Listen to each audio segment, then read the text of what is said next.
Rahim. Start with the greatest name of Allah, who is Rahman, Rahim, most merciful and most beneficial for all over the world. How are you guys? My name is Baju Senkandar. Once again with a new topic, with a new lecture from English grammar. So guys, you know we have discussed in the previous lecture about the tense, and today my lecture name is present simple tense or present indefinite tense. So let's look at the book whiteboard as we can describe our topic. And today's topic name is present simple tense or present indefinite tense. ज़मान हाल सादो या ज़मान हाल मुतलिक sago tense आ इन जा सिर्फ बनाला हुंदा आहिनि. ज़मान हाल सादो चवंदा आहियूं, ज़मान हाल मुतलिक बि चवंदा आहियूं.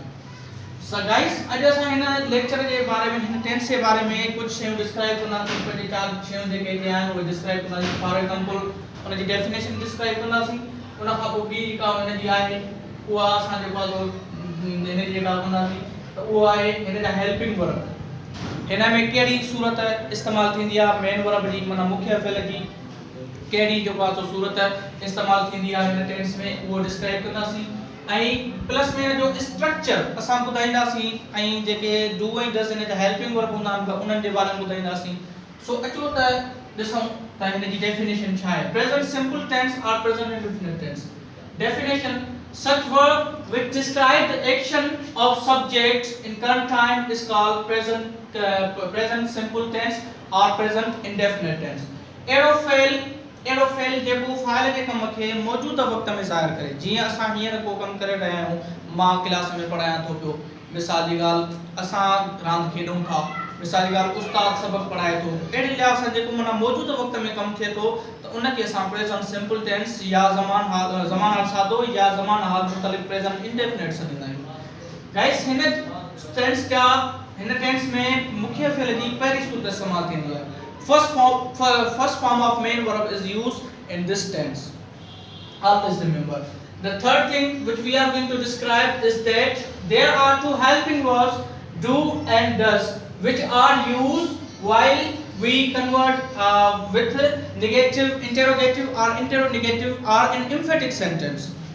Do and does by helping verb hunda आहिनि ज़मान हाल सादे जा. जॾहिं असां convert कंदा आहियूं simple sentence, affirmative sentence, जॾहिं असां कन्वर्ट कंदा आहियूं नेगेटिव इंटेरोगेटिव या इंटेरोगेटिव में त पोइ असां इहे जेके हेल्पिंग वर्ब आहिनि उहे यूज़ कंदा आहियूं. Otherwise there is no need to be use helping verb in present in affirmative और सिंपल सेंटेंस. गाइस उन खां पोइ हिकु पॉइंट आहे, असां हिकु जुमलो लिखियो आहे व्हाइट बोर्ड ते, मां स्कूल वञा थो. सिंधी में असां हिनखे कीअं था सुञाणे सघूं? सिंधीअ में असांखे कीअं ख़बर पइजी सघे थी त हीउ जुमलो प्रेजेंट सिंपल टेंस जो आहे? हिन शइ मां जॾहिं आख़िर में असांजो अखर थो, थी, था, थियूं अची वञे, या असांजो जेको सेंटेंस आहे उहो था, थी, थियूं वग़ैरह वारे अखर ते ख़तमु थिए त असांखे डेफिनेटली सम्झी वञिणो आहे त इहो प्रेजेंट सिंपल टेंस जो जुमलो आहे, इहो ज़मान हाल जो जुमलो आहे. माना हिन अखर ते असांखे गौर करणो आहे सिंधीअ में त इहो किथे थो खुटे, इहो जुमलो असांजो किथे थो खुटे. हाणे असांखे सिंधीअ में ऐं इंग्लिश में को बि बयानी जुमलो अफर्मेटिव चइबो आहे. बयानी जुमले खे अफर्मेटिव, डिक्लेरेटिव या सिंपल सेंटेंस, इहे टे साॻा हूंदा आहिनि. अफर्मेटिव माना बयानी, डिक्लेरेटिव माना बयानी, सिंपल सेंटेंस माना बयानी. जॾहिं हीअ असां सेंटेंस ॾिसंदासीं त हिन जे लाइ असांखे टे शयूं यूज़ थियूं. हिन सेंटेंस में असां पहिरियां रखियो आहे सब्जेक्ट, उन खां पोइ रखियो आहे ऑब्जेक्ट, उन खां पोइ असां रखियो आहे वर्ब. सब्जेक्ट चइबो फाइल खे, ऑब्जेक्ट चइबो आहे मफ़ऊल खे, वर्ब चइबो आहे फेल खे. हिन टिनि शयुनि जो ज़िक्र, हिन टिनि शयुनि जो हुजणु लाज़मी आहे कंहिं बि अफर्मेटिव जुमलो ठाहिण जे लाइ. मिसाल जी ॻाल्हि, सब्जेक्ट माना फाइल. फाइल उनखे चइबो आहे जेको को जुमले में कमु करे. Subject is a part of sentence which does some work in the sentence. एड़ो हिस्सो आहे जुमले जो जेको कम कंदो आहे पाण. सब्जेक्ट माना कम कंदो आहे जुमले में. ऑब्जेक्ट छा के चइबो आहे? ऑब्जेक्ट उहो पार्ट हूंदो आहे जंहिंखे मफ़ऊल चवंदा आहियूं असां. ऑब्जेक्ट यानी मफ़ऊल जो कम हूंदो आहे. सब्जेक्ट जो जेको कम थींदो आहे उन जो असर पवे उन जुमले जे पार्ट ते, जुमले जे हिस्से ते, त उनखे असां मफ़ऊल चवंदा आहियूं. वर्ब छा आहे? वर्ब आहे फेल. फेल माना जेको जुमले में कम थिए थो. मिसाल जी ॻाल्हि, हिकिड़ो सब्जेक्ट आहे कम करे रहियो आहे. कहिड़ो कम करे रहियो आहे? वञण जो. काॾे वञे थो? स्कूल वञे थो. माना मां स्कूल वञा थो, मां हिकु कमु करे रहियो आहियां, कहिड़ो करे रहियो आहियां, वञण जो, किथे वञी रहियो आहियां, स्कूल ते, माना कम जो असर कंहिं ते पियो, स्कूल ते पियो। अचो त हिनखे कन्वर्ट कयूं इंग्लिश में सब्जेक्ट पोइ वर्ब पोइ ऑब्जेक्ट। सिंधीअ में पहिरियां छा लिखियो आहे, सब्जेक्ट पोइ ऑब्जेक्ट पोइ वर्ब। इहा लिटिल बिट चेंजिंग हूंदी आहे, पहिरियां असांखे थोरो ख़्यालु करणो पवंदो, जॾहिं त असां सिंधीअ में अहिड़ो जुमिलो को बि ठाहियूं था त वरी इंग्लिश में थोरो हुनजी जेका स्ट्रक्चर आहे उहा मुख़्तलिफ़ आहे। हिन में असां पहिरियां रखंदा आहियूं सब्जेक्ट, पोइ रखंदा आहियूं वर्ब, पोइ रखंदा आहियूं मफ़ऊल मीन्स ऑब्जेक्ट। सब्जेक्ट माना कम जो कंदड़, वर्ब जेको कमु थिए थो जुमिले में, ऑब्जेक्ट जंहिं ते कम जो असर थो पए। हाणे मां हिनखे कन्वर्ट कयो आहे सेंटेंस खे, I go to school, I go to school, ही आहे preposition, I go to school, मां स्कूल वञा थो, आई माना मां, गो माना वञा थो, टू माना प्रेपोजिशन आहे जेको ॿिनि जुमलनि खे मिलाईंदो आहे, स्कूल ऑब्जेक्ट आहे। ॻाल्हि सम्झ में आई गाइस? ही वियो असांजो प्रेजेंट सिंपल टेंस, असां हुनजी बनावट पढ़ी, उनजो असां जेको सिंपल सेंटेंस डिस्क्राइब कयो। हाणे असां वरी वधीक जुमला सिखंदासीं त किथे असां डू इस्तेमाल कयूं, किथे असां डज इस्तेमाल कयूं। सो गाइस असां कुछ सेंटेंस लिखिया आहिनि बोर्ड ते, usage of do and does, usage of do and does माना डू एंड डज जो इस्तेमाल किथे करे सघूं था। असां डू एंड डज जो इस्तेमाल सिर्फ़ ऐं सिर्फ़ हिन खां जेको सिंपल सेंटेंस हूंदो आहे या बयानी जुमिलो हूंदो आहे उन खां सवाइ ॿियनि सभिनी सां करे सघूं था।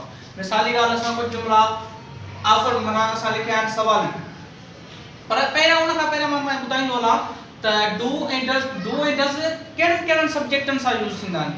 पहिरीं ॻाल्हि त चए थो do is use with I, we, you, they. Do छा सां यूज़ थींदो आहे, जेके प्लूरल सब्जेक्ट हूंदा आहिनि ऐं उन खां अलावा आई, वी, आई प्लूरल न आहे पर आई सां डू यूज़ थींदो, वी प्लूरल आहे, अंडरस्टूड ॻाल्हि आहे, यू प्लूरल हूंदो आहे त सिंगुलर हूंदो आहे पर उन सां हमेशह डू यूज़ थींदो आहे, दे ऐं ॿिया जेके प्लूरल सब्जेक्ट हूंदा आहिनि। उन खां पोइ चए थो where is does is use with all the singular subjects. Does छा सां इस्तेमाल थींदो आहे, डज वरी जेके सिंगुलर सब्जेक्ट हूंदा आहिनि जेके बि उन्हनि सभिनी सां इस्तेमाल थींदो आहे जुमिले में। हाणे अचो त कुझु एग्जांपल्स ॾिसूं त असां पहिरियां लिखो आहे इंटरोगेटिव सेंटेंसेस। इंटरोगेटिव सेंटेंसेस के ठाहिण जे लाइ डू सिर्फ़ ऐं सिर्फ़ अॻियां रखण सां असांजो सवाली जुमिलो थी वेंदो आहे। डू या डज असां जॾहिं सेंटेंसेस सभ खां पहिरियां रखंदासीं त असांजो इंटरोगेटिव सेंटेंस थी वेंदो। जगह त आई राइट अ लेटर, तव्हां ॾिसी सघो था त आई सब्जेक्ट आहे, राइट वर्ब आहे ऐं लेटर जेको आहे ऑब्जेक्ट आहे। इहे टे शयूं असांखे छा में खपंदियूं आहिनि, असांखे बयानी जुमिले में खपंदियूं आहिनि। इहे टे शयूं असां लिखियूंसीं, जॾहिं बि असां को बयानी जुमिलो ठाहे उन जे आॾो डू या डज रखंदासीं त उहो असांजो बयानी जुमिले मां फ्री वञी छा थी वेंदो, सवाली जुमिले में तब्दील थी वेंदो। छा मां ख़त लिखां थो, do I write a letter, छा मां ख़त लिखां थो, मतलब त सिर्फ असांखे हेल्पिंग वर्ब रखणो आहे, हेल्पिंग वर्ब रखणो आहे। हाणे पोइ असां ते डिपेंड थो करे त जेकॾहिं हिते ही, शी, इट हूंदो या सिंगुलर सब्जेक्ट हूंदो त असां डज यूज़ कंदासीं, आई, वी, यू, दे या को प्लूरल सब्जेक्ट हूंदो त हिते असां डू यूज़ कंदासीं। जीअं मां हिते यूज़ कयो आहे do with I, do I write a letter, छा मां ख़त लिखां थो, मतलब असांखे छा करणो आहे, सिंपल सेंटेंस लिखी सिर्फ उन में हेल्पिंग वर्ब ऐड करणो आहे, पर वो किथे करणो आहे, शुरुआत में जुमले के in the beginning of the sentence we will put the do और does while we are making any interrogative sentence. उन खां पोइ मां हिकिड़ो ॿियो जुमलो ठाहियो आहे डज सां, पहिरियां डू सां वरी हाणे डज सां। डज शी मेक टी, छा हूअ चांहि पचाए थी, छा हूअ चांहि पचाए थी। जीअं त मां तव्हांखे मथे ॿुधायो आहे त डज हमेशह सिंगुलर सब्जेक्ट सां लॻंदो आहे ऐं सब्जेक्ट हमेशह या त नाउन हूंदो आहे या प्रोनाउन हूंदो आहे। इहा ॻाल्हि यादि रखी छॾियो त हिते शी छा आहे, उहा हिकु छोकिरी आहे, का औरत आहे या का छोकिरी आहे, उहा अकेली आहे, इन जे करे असां हिते डज रखियो आहे। असां हिते छा रखियो आहे, डज रखियो आहे, सिंगुलर सब्जेक्ट आहे। डज शी मेक टी, छा हूअ चांहि पचाए थी, अंडरस्टूड। उन खां पोइ नेगेटिव सेंटेंसेस। हाणे नेगेटिव सेंटेंस ठाहिण जो तरीक़ो कीअं सम्झी सघूं था, असां नेगेटिव सेंटेंस कीअं ठाहे सघूं था। नेगेटिव सोलो आहे, तमामु सोलो आहे। पहिरियां असां सब्जेक्ट रखंदासीं, उन खां पोइ असां साॻो माना सिंपल सेंटेंस ठाहींदासीं, दे प्ले गेम उहे रांदि खेॾनि था पर जॾहिं सब्जेक्ट खां पोइ असां डू हेल्पिंग वर्ब ऐं उन सां गॾोगॾु नॉट रखी छॾी असांजो नाकारी बणिजी वेंदो जुमिलो बयानी मां नाकारी बणिजी वेंदो असांखे बस हिन शइ ते ख़्यालु करिणो आहे त सब्जेक्ट खां पोइ फौरन असांखे ही शइ पुट कराइणी आहे डू नॉट डज़ नॉट जिथे डू ज़रूरत हुजे उते डज़ यूज़ डू यूज़ थींदी जिथे डज़ जी नीड हूंदी उते डज़ यूज़ थींदो पर असांखे नाकारी ठहण लाइ सिर्फ़ ऐं सिर्फ़ इन जो ख़्यालु करिणो आहे त जॾहिं असां सब्जेक्ट था पुट करायूं उन खां बाद में फौरन immediately we will put do not और does not then only then all the structure will be same like the affirmative sentence साॻी तरीक़े सां साॻियो ॼणो affirmative sentence आहे सिर्फ़ इन्हनि टिनि शयुनि जो वाधारो आहे अब डू नॉट लिखियोसीं त असांजो नाकारी बणिजी वियो हेठि डज़ सां वरी ॿीहर जेको आहे असांजो छो त ही असांजो सिंगुलर सब्जेक्ट आहे दे छा आहे दे प्लूरल आहे ही असांजो सिंगुलर आहे ही